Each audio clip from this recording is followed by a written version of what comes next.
So how is it different buying a new construction home compared to a resale home? All right, let's get to the point. If this is your first time buying a new construction home or even a home ever, I think you would have the question of what is the difference if I were to deal with a builder or if I go to a resale home that is being sold by any independent realtor. By the way, as a side note, this video already assumes that you are pre-qualified. I'm not going to go into the details on how to get qualified for a home.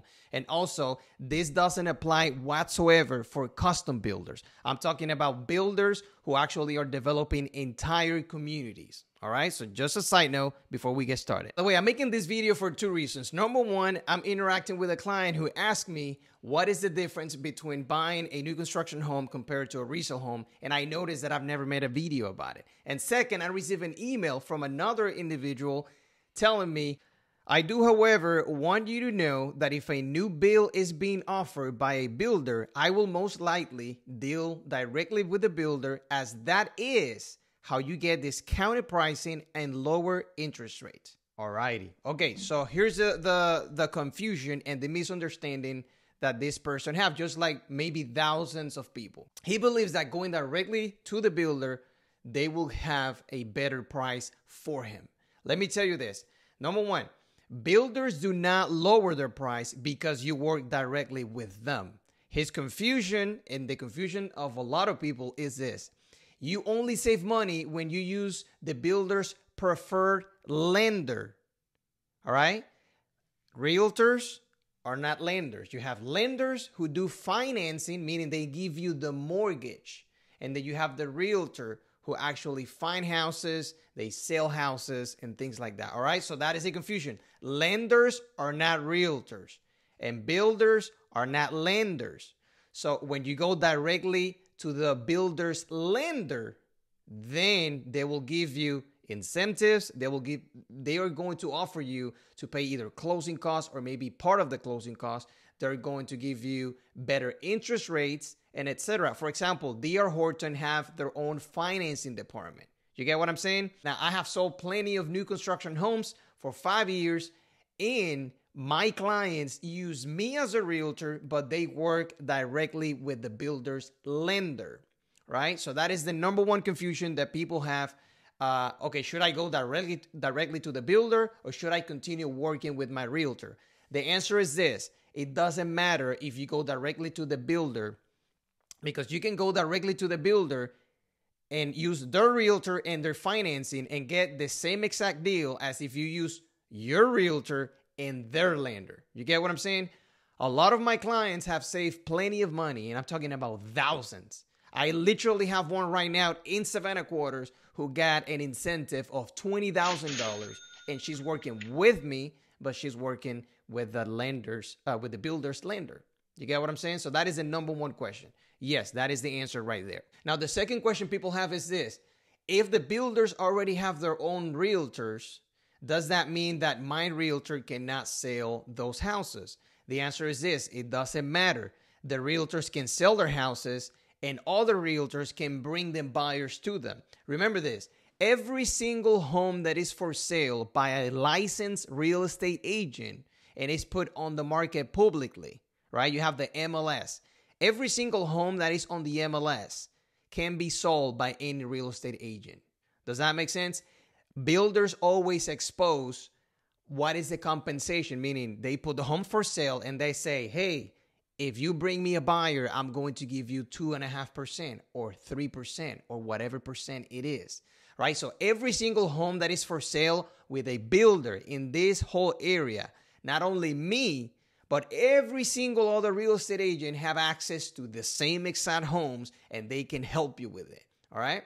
Now, I'm going to answer this third question and then explain the details step by step on how exactly you can get a new construction home and what is the difference. So the third question is, can I negotiate with the builder?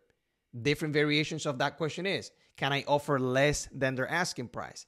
Can I make them pay for all my closing costs? Can I do this? Can I do that? Okay, let's talk about that. So here's the answer. Builders prefer to negotiate with everything except prices. Let me tell you why. They'd rather give you incentives like better interest rates, closing costs, maybe offer you a fridge right? If some of the new construction homes don't come with the fridge, so they give you the fridge, or maybe they offer you to give you an upgrade of some kind, like window blinds, etc. They rather do that than lower their prices. Why? The answer is this. If they lower the prices to you, that will actually affect, in a negative way, all of the other appraisals that they do on that subdivision, right? Imagine if I have a specific floor plan that I typically sell for $350,000, and then all of a sudden I gave it to you for $330,000. Not only everyone else who bought the same exact floor plan got screwed because they're gonna notice that that home sold for $20,000 less. Also, all of the other new buyers, when they notice that, and the appraisal as well, which is a third party, right? A third party that not involved with the builder. When the appraisal looks at that, they're going to notice that one of those floor plans sold for $330,000. So that actually affects the prices all alone. Now let's talk about the step-by-step process on how to get a new construction home. Number one, location, right? You need to find out where are you going to be, either close to jobs, schools, or maybe if you're retired, some people want to be close to a hospital, etc.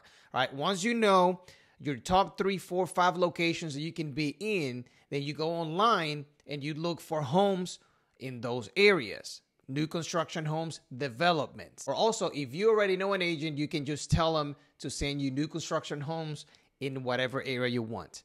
Second, once you have the builders and the areas, then you go online and look for whatever floor plans they have based on what you're looking for. If you're looking for 3-bedroom, 2-bath, you look for those floor plans in those websites, and you want to know the price ranges of those floor plans. All of the model homes that you're going to visit in person, they are like the most upgraded versions of that specific floor plan. They will never show you on your first impression the cheapest home they have. They want to show you basically the best version and the home that has the most upgrades. Also, part of step number 2 is to basically look at the reviews, look at what other people have to say about that specific builder. So once you know the different locations and you look at the floor plans online and the price ranges, then you schedule an appointment in person. And this is how it goes. You basically drive to the community and you go to the model home, right? They have a model home with agents. And yes, you can go with your own realtor. You go there and they will show you the floor plans that you're looking for, and they will let you know your options in terms of what are the prices, what are the completion dates, what are the upgrades that you can have, and also they will show you the different lots that you can have.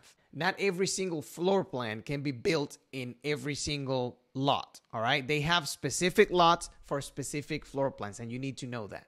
Now, during that visit, you should ask also what are their preferred lenders, what are the incentives that they're running for that month. Yes, every month they have new offers and new incentives. You need to ask about the HOA. You need to ask what is the amount of the deposit if you were to actually choose a home. Is that deposit refundable, etc. All right, so once you chose your location, you went online and checked them out, you went in person and checked them out. Now you can say, okay, I really like this home, like this place, love the community, let's get a house. Then you basically sit down with the builder and your realtor, basically go over the agreement and fill it out, and that's it. Now, when you're filling out the agreement, you need to know how much is the deposit and how long you have to turn it in. It could be maybe only one day. You have to do it right there in the office. Or I don't know, maybe they give you a week. So you need to ask those questions. You need to find out, okay, am I able to choose your preferred lender, or do I still have a chance to use my own if I change my mind? You can ask about who's going to be the closing attorney. What would happen if they increase the prices due to the materials? Can I back out of my agreement or not? Is the deposit refundable? And all of that. That is why I would recommend you or suggest you to have an experienced agent working with you, right? Or if you want and you feel comfortable, you want to work with whatever agent the builder has. But just keep this in mind, that the work of that agent is to give the builder the best possible deal for the builder, not for you. Does that make sense? So if you don't know how to ask the right questions, then how do you know if you're losing opportunities or maybe losing money? Now, once you pass that stage and you're under contract, it's all about just staying in touch with the builder, paying attention to your email, and if they invite you to take a look at the home, if it's being built either during the electricity inspections or the foundation inspection, whatever. You can choose to assist, be in person, look at your home being built, or if you don't want to go, you don't have to.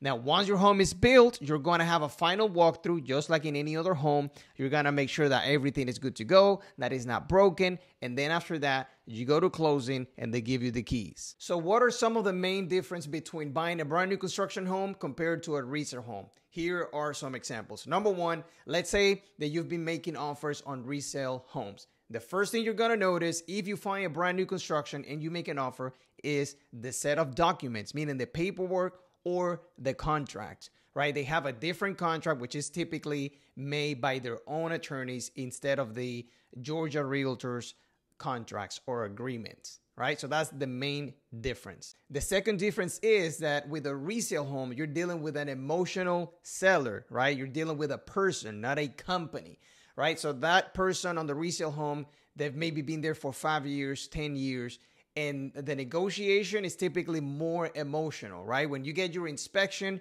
and you ask them to fix some of the repairs, there's always like a back and forth, and they get a little bit mad about it and they try to do something else because they get emotional. They don't want to spend the money. They don't want to have to deal with headaches, etc. With a new construction, on the other hand, you're dealing with a company who is not emotional because they have plenty of homes to sell. They have different developments and they already have a strategic negotiation plan that they go over with clients. Now, the last difference I'm going to mention is very obvious. You know what it is. Typically, with a brand new construction home, you have a home that is, of course, brand new. It has a 10-year warranty on the structure. The roof is brand new. The HVAC system is brand new. All of the appliances have warranty and all of that, right? So it is way better dealing with a brand new construction home because of those things compared to a resale home who maybe is being sold as is. Maybe it has a few details. Maybe the home needs some TLC and etc. So even if you can find a resale home a lot cheaper, you're going to have to end up either fixing some of the things yourself and all of that. Keep in mind, though, when you are dealing with a builder, the whole process from start to finish is a little bit more formal because you're dealing with a company, like I said. So keep that in mind, and I'll see you guys next time. Take care.